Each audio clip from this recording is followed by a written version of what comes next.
제가 뭐 욕심이 많아서 그런지 몰라도 남들이 막 엔비디아 사가지고 막 몇 배씩 벌고 이러는 거 보는데 내가 없으면 너무 그 약간 포모라고 하죠. 그런 마음이 또 들기도 하고. 그러니까 제일 중요한 게 선생님께서는 시장을 뭐 주로 이기셨지만 이제 올해 같은 시장은 이제 또 시장의 유동성으로 날아가는 시장이어서 이제 시장에 약간 못 미치는 수익률을 얻으셨잖아요. 그러면은 뭔가 마인드가 나도 해야 되는데? 막 해야 되는데? 이런 마음이 안 드시는지, 이런 마음을 어떻게 좀 다스리시는지, 그런 게 조금 궁금해요. 매일 시장이 뭐 0.1%나 0.011%라도 했으면 쉽죠. 네. 그거는 감정이고. 근데 이제 그게 실질적으로 안 된다는 건 알잖아요. 그래서 우리는 이 투자의, 그 가시 투자의 뭐 기본 마인드, 어느 투자자 다 그래야 되는데, 길게 봐야죠, 길게. 그러면은 이게 나한테는 맞는 방법이고, 확실한 방법이거든. 근데 저거는 어떻게 될지 모르잖아요. 뭐 AI가 대신 걸 누가 몰라요.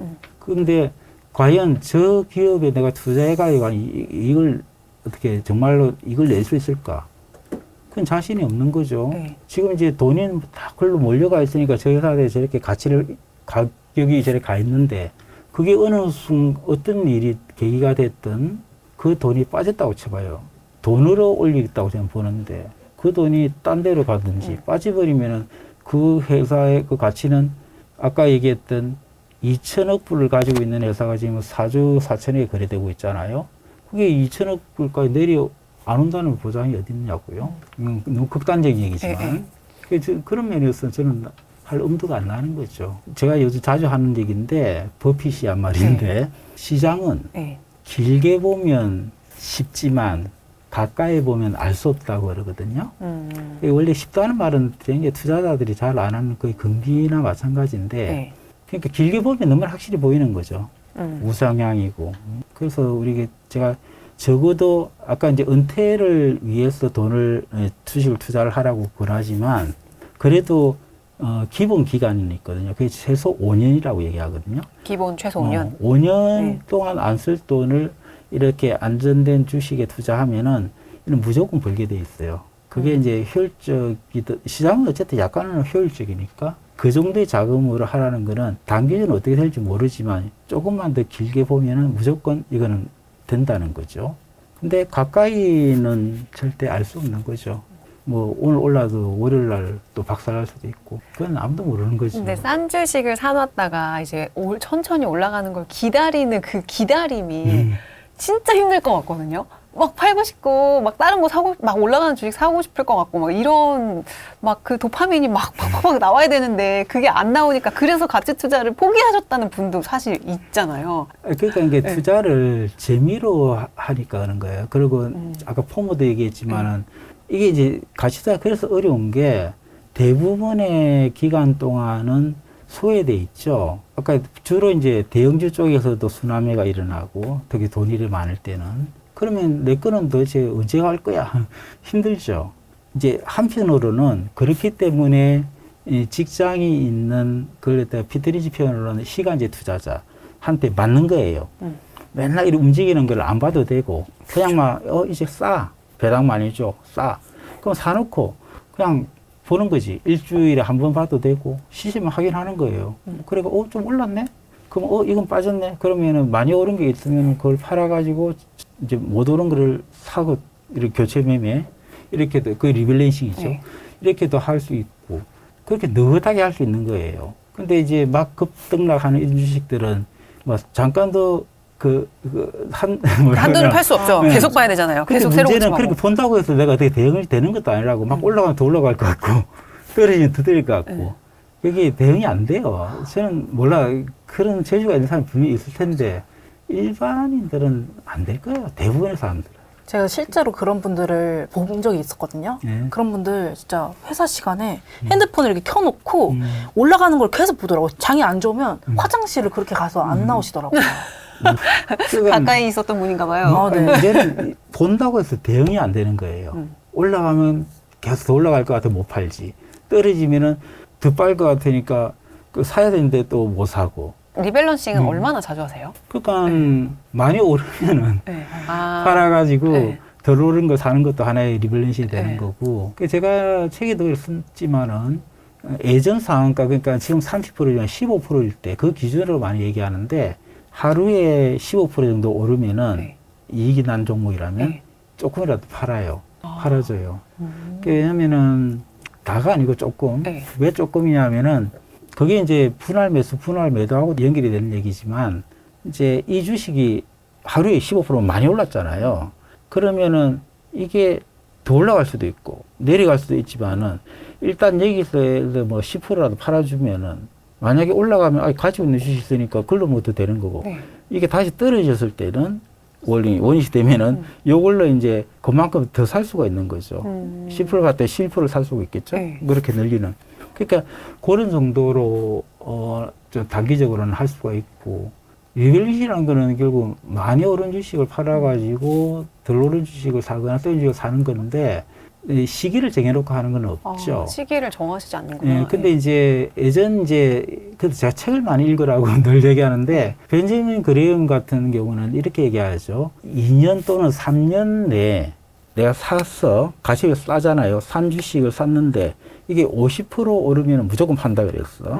그리고 오르든 안 오르든 관계없이 2년이 지나면 무조건 팔아. 3년도 얘기한 경우도 있는데 하여튼 대가들이 3년, 4년 여러 가지 있어요. 근데 하여튼 사고서 그 기간이 지나면 무조건 팔으라는 거는 다 거의 동일해요. 근데 저는 그걸 어떻게 해석을 하냐면은 그만큼 이제 주로 미국이죠. 그쪽은 우리보다 좀 효율적이라고 그러는 거죠. 시장이 항상 효율적이지는 않지만 효율적인 시간이 많이 있는 거죠. 그러니까 비효율적이니까 가치에 비해서 이렇게 싼 주식들이 있는 거는 그만큼 비효율적인 부분이 있으니까 그렇고. 근데 결국 효율적이기 때문에 이렇게 싸게 있던 주식이 결국은 올라갈 거라는 거죠. 근데 왜 2년, 3년을 정했느냐 하면은 그때까지 이 회사가 주가가 내가 원하는 거 안 오르면은 안 갔다면은 이건 내가 뭔가 모르는 게 있을 것이다는 내가 뭔가 모르는 뭔가 작점이든 있을 거다 이런 뜻으로 해석했거든요. 근데 저는 이제 이걸로 얘가 기간을 안 두는 이유는 충분히 싸면서 그래서 아까 배당이 중요한 거거든요. 배당을 갖다가 뭐 연 5%는 받을 수 있어. 배당 수익률이. 그 배당을 받으면서 기다리면 되는 거예요. 이게 그러면 그동안에 이 배당을 또 주는 게 다 주는 게 아니고 보통 배당 성향이 30%, 40%, 뭐 20%도 있잖아요. 그러면은 배당 주고 남는 돈이 또 계속 회사에 유보가 돼. 그만큼 회사 가치가 계속 커지고 있는 거예요. 그러면은 어느 날 이제 그게 폭발하면은 그때 가서 안 챙겨요. 그 폭발한다는 거는 여러 가지가 있죠. 이 주식의 가치를 누군가 알아보고 큰 손이 사는 경우도 있고, 그 다음에 다수가, 이거 괜찮은데 왜 이러고 있지? 사고 하면서 갈 수도 있고, 이번처럼 배당 분리 과세 같은 정책이 나오면은 또 그게 또 그런 주식들이, 그런 게 어디 있어? 하고 찾아보면, 이런 게 그렇게 올라갈 수도 있고, 그 어떤 계기가 발생하죠. 그러니까 리밸런싱 하는 기간을 따로 정하지는 않는데 이제 하루에 15% 이상 오르는 거는 일단은 일부라도 이제 차익 실현을 한다. 이렇게 알고 있어야겠네요. 꼭 15%라고 또 하면 안 되고 예를 들어서 대개 저는 약간의 그런 기준을 두고 있어요. 주식 말고도 이제 채권, 금, 비트코인 뭐 등등등 여러 가지 이제 투자 수단이 있잖아요. 이런 것들도 투자를 하시는지 아니면 안 한다면 안 하는 이유가 있는지. 요즘에 하고요. 이제 비트코인도 엄청 아직까지도 인기가 많으니까 궁금했습니다. 비트코인 먼저 얘기할까요? 그거는 돌아가신 찰리 먼거 그분이 막 아주 신랄하게 비판한 게 하나 있기 때문에 그건 말고요. 워런 버핏이 작년인가 얘기했죠. 주주 질문에 답하면서 재작년인가. 자기가 미국의 아파트의 지분 1%를 나한테 뭐 2천억 불에 팔겠다 그러면 나는 그걸 사겠다 그랬어요. 근데 전 세계에 있는 비트코인 전부를 나한테 $20에 팔겠다 하더라도 나는 안 사겠다. 가치가 없다는 얘기거든요. 근데 저는 내가 죄송하지만 저는 똑같이 생각해요. 그게 무슨 가치가 있어요? 저는 그렇게 보고요. 그러니까 당연히 안 하는 거고. 그 다음에 아까 금도 그런 면에서 버핏이 얘기한 그런 같은 건데 가치 보존을 수단은 되죠. 뭐 우리가 그 장식도 하고 하는데 근데 이제 기본은 이거잖아요. 그 자산에서 얼마나 우리가 수익을 얻느냐는 거거든. 근데 금은 아무리 많이 가있어 일단 기본 수익은 안 나오죠. 가격이 오르는 것밖에 없죠. 그러니까 그거는 투자 수단이 안 된다고 하는 거거든요. 근데 채권은 대신에 안정된 확실한 수익이 나오죠, 이자가. 근데 왜 채권을 안 하느냐 하면은 그거는 기본으로 채권 이자나 은행에 맡긴 은행이 얘기하면 미안하네. 그거는 좀 낫다. 물가 상승률밖에 안 되는 거예요. 그러니까 그 돈의 그 가치를 보존하는 정도 수입밖에 안 주는 거예요. 근데 주식은 그거는 뭐 예전 통계나 이런 거 다 있으니까 그에 의하면 미국에도 우리든 우리도 한 40년 이상 이렇게 할 때 10% 이상, 10% 정도 수익이 나오거든요. 했을 때. 그러니까 그 정도 수익을 확실히 주니까 이게 제일 좋은 투자 수단이 되는 거죠. 채권은 이런 적은 한번 있었어요. IMF 때. 네. 너무 오래전 맞아. 거죠. IMF 때 그 금리가 어마어마했죠. 그래서 그때 이제 삼성물산 같은 게 3년치 회사채를 받는데 30% 이자를 해줬거든요. 근데 우리 개인들은 살 수 없었어요. 그 단위가 보통 그런 게 1억 되기 때문에 그때 제 돈 다 끌고야 1억이었으니까. 그래가지고 저는 그 대신에 저걸 샀었어요. 그러니까 채권 투자는 그때가 유일했는데 우리나라가 망할 일은 없으니까 그 지방채를 5년짜리 보통 5년이거든요, 만기가. 그게 발행하자마자 한 17%인가 이래 됐어요. 그러니까 금리는 그렇고 이제 할인이 되는 거지. 네. 그래서 그걸 막 샀었어요. 그래가지고 대략 내가 1억이 한 5년이면 2억이 되더라고. 그 금리로 했을 때. 그러니까 17%가 안 됐나 보다, 그럼. 그래서 근데 이제 그게 우리나라가 금모기하고 이제 빨리 안정이 돼 있거든요. 그래가지고 금리가 막 떨어지길래 제가 다 팔았죠. 팔고 이제 주식으로 옮겼는데 되게 타이밍 좋았죠. 했는데 이제 그 정도였어요. 그 정도가 주식이 이제 했던 딱 채권 투자는 그때가 유일했어요. 와, IMF 때. 네. 97년, 98년 그때. 채권 투자 유일하게 딱 한 번 그때 하시고 이제 지금 그 계속 이제 왜냐면 우리나라가 망할 리가 없다고 봤을 때 채권 금리가 17%라는 거는 말이 안 되잖아요. 그 자녀분들도 있으실 건데 네네. 예, 자 이렇게 또 아버지가 40년간 투자를 하셔서 이렇게 엄청난 수익률을 얻고 있으신데 자녀 교육은 어떻게 자녀들한테 투자 교육은 어떻게 하시는지 그게 말이죠. 네. 2004년에 쫄딱 망했다 했잖아요. 그러니까 제일 먼저 걱정되는 게 이제 생활비도 그랬고 애들 대학 못 보낼까 봐 걱정이 되더라고요. 그때 애들이 이제 중학교, 초등학교 이랬는데 네. 그래서 제가 월 20만 원씩 네. 걔들 몫으로 주식을 사주기를 시작했어요. 그래가지고 요걸로 이제 대학 등록금 해야지 하고. 그런데 이제 잘 풀었지. 풀다가 2008년 금융위기 때 그러니까 2배 이상 됐던 게 그때 50% 마이너스 됐거든요. 그러니까 딱 원금만큼 떨어지더라고요. 와. 그리고 이게 이보단 더 안 돼야지 하고 그 일개도 쓸 정도였는데 그때. 근데 다행히 딱 그때 이후로 다시 턴해가지고 계속 풀었어요. 그러니까 그걸 언제까지 했냐면은 큰애가 취직할 때니까 대학 졸업하고 취직을 하고 제가 중단을 했어요. 더 20만 원 넣는 거는. 왜냐면 목적을 일단 달성했으니까. 그런데 이제 그 돈을 결국 이제 등록금은 쓰지는 않았죠. 계속 제가 이제 직장 다니고 있고 했기 때문에. 그래가지고 그 돈을 결국 우리 큰애가 작년에 결혼했는데 그 돈으로 됐어요. 그 돈으로. 제가 궁금한 거, 저 진짜 똑같은 상황이거든요. 그러니까 지금 중학교 때부터 이제 월 20씩 넣으셔서 취직할 때까지 넣으셨다는 거예요. 원금이 얼마였고 얼마로 찾으셨나요? 그러니까 원금은 아마 2,700이나 됐을 거예요. 왜냐면 그때 처음에 우리 애기 엄마가 적금 만기된 걸 2억 얼마를 또 줬거든요. 그렇기 때문에 2,700, 2,600 했던 좀 지나면 잊어먹어가지고 그 정도인데 그게 결혼시킬 때는 그게 2억 한 5, 6천 됐을 거예요. 헐, 거의 이거 10배인데요. 네. 이제 복리의 힘이네요. 역시 복리. 정말 이런 게 제일 와닿아요. 그래서 20년 동안. 그래서 결혼 돈 하고 조금 남았어요. 와. 그리고 또 한 가지 더 그 자녀교육하고 그러니까 제가 그래서 이제 매칭 펀드라고 이제 애들 몫으로 하고 있는데 어떻게 하냐니까 그건 이제 둘째가 이제 취직을 했어.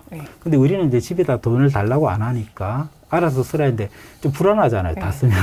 그래서 네가 50만 원을 주식에 넣으면 아빠가 50만 원 되지. 그래가지고 퇴직연금처럼 100만 원씩 그래서 매칭 펀드에 그게 이제 지금 5년하고 이제 6년째 되거든요. 네. 그 막내가 이제 그 시작부터 했기 때문에 네. 둘 다 똑같이 해줘야죠. 네. 그 시간대로 해주고 있어요. 네.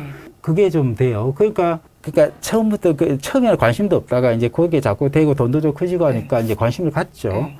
그러면 이제 우리 단톡방에다가 이번에 이걸 사지 뭐. 이렇게 하면은 이제 그거에 대한 반응들이 있어요. 네. 오늘 같은 경우는 우리 단톡방 요리 있잖아요. 네. 막내가 지금 하는 일이 주식을 좀 보는 일이에요. 에이스 침대 갑자기 한 10% 올랐어. 네. 에이스 침대하고 있는데 아, 이번 달은 이걸 사자고? 아니지. 오늘 주가가 이제 올랐다는 게 반응이에요. 그런 막 대화가 있으니까 자연스럽게 약간 주식에 대해서 친해지기도 하고 주식에 대해서도 얘기하면서 뭔가 유대감이 자녀들과 또 가까워지고 하는 그런 효과도 있겠네요. 그래서 그렇게 주식에 대한 관심도 있고 늘고 공부도 하게 되고 뭐 이렇게 되는 것 같아요. 숙현 선생님 초면에 죄송하지만 네. 아버지라고 불러도 될까요? 그러면 이 영상을 보고 숙현님의 길을 걸으려는 분들께 마지막으로 조언 한마디 해주신다면? 그러니까 이거죠. 주식 투자는 어떤 투자 수단보다 지금 나온 우리 부동산을 포함해서 제가 보기에는 그리고 제가 보는 게 아니죠. 이제 대가들의 책을 보면 그런 걸 다 비교해서 많이 하거든요. 그러면 이게 가장 장기적으로 안정적이고 가장 수익률이 높아요. 투자 수단으로. 주식 투자는 반드시 해야 된다. 그러니까 이게 좀 건전한 방법으로. 지금 뭐 막 날아가는 테마주 이런 거 쫓아다니면은 지난번에 그 얘기 했는데 그 한 사람이 돈을 벌고 9,999명이 돈을 갖다 바치는 방법이거든요. 그게. 근데 그 한 사람이 될 수 없잖아요. 그러니까 그런 방법 말고 꼭 제가 하는 이런 게 아니더라도 최소한 가치, 그 미래 가치가 되더라도 가치를 따지고 그 가치에 비해서 싼 주식을 사야 된다는 그런 방식으로 주식 투자는 반드시 해야 되는. 그게 나이가 이제 20살이든 30살이든 처음 시작했던 40살이든 무조건 해야 된다. 그러니까 수명이 길어지니까 저는 이제 늘 하는 얘기가 이건 제가 죽을 때까지 할 하나의 직업이 되는 거거든요. 이게 투자라는 거는. 여러 가지 장점이 있잖아요. 투자라는 게 이제 머리를 어쨌든 써야 되고, 그 다음에 할 일이 하나 또 되는 거고, 뭐 그런 면에서 굉장히 좋은 두뇌를 쓰는 이제 좋은 공부가 되는 점도 있고, 그리고 하면서 거기서 나오는 수입으로 또 살 것이고, 물론 배당이 되겠지만요. 그럼 끝까지 해야 되는 하나의 직업이 되는 거고, 제가 책 얘기를 많이 강조를 하는데, 우리 감정은 주식 투자하는데 좀 반대 역할을 해요, 일종의. 그러니까 막 올라갈 때 따라가고 싶고, 내려갈 때 겁나가지고 막 손해보고 팔아야 되고 하는 이거는 이 감정이거든요. 그게 이제 다수가 가는 대로 가는 거잖아요. 오르고 내리고. 근데 이걸 반대로 해야 되거든. 그래야 이기는 거니까. 그래서 이제 벤저민 그레엄이 했던 말 중에 하나가 시장 밀사 마켓이라는 게 있잖아요. 밀사 마켓을 이용하라 그러거든요. 그 이용한다는 거는 뭐냐면은 막 시장이 조화가 올라가고 주가가 올라가고 할 때 그걸 따라 사는 거는 이용을 당하는 거예요, 한마디로. 근데 그렇게 막 올라갈 때 거꾸로 내가 가지고 있는 주식을 파는 거지, 과감하게. 왜냐면 많이 올려줬으니까 이익이 낮잖아요. 그게 시장을 이용하는 거죠. 그 반대로 막 떨어질 때 겁이 나가 죽을 막 그런 마음인데 그때 이제 과감하게 살 수 있는. 내 가치가 10,000원짜리인데 5,000원에 있었는데 그게 4,000원까지 내려왔어. 그럼 더 싸졌잖아요. 그럼 과감하게 살 수가 있어야지. 그게 이제 반대로 해야 되는 게 힘들지만 이기는 힘을 갖는 거는 결국 책이라고 보거든요. 그 좋은 책들을 보면은 그 대가들이 자기의 경험을 다 넣거든. 그 대가들이 막 무조건 성공만 한 게 아니거든. 다 실패가 많아요. 맞아요. 그렇게 보면서 거꾸로 배우는 거죠. 그러니까 그렇게 좋은 책들을 막 보다 보면 이럴 때는 이 사람들도 이렇게 했더라. 그러면서 나도 그 대응을 할 수가 있는 거죠. 저는 오늘 다른 것보다 한 20만 원씩 당장이라도 이제 아이템으로 투자를 시작해야겠다는 생각이 들었습니다. 네, 오늘 이렇게 해서 저희 숙향 선생님 모시고 또 이제 가치 투자 천천히 확실하게 부자가 되는 방법에 대해서 이야기 나눠봤습니다. 선생님 오늘 나와주셔서 너무 감사드려요. 네, 고맙습니다. 고맙습니다.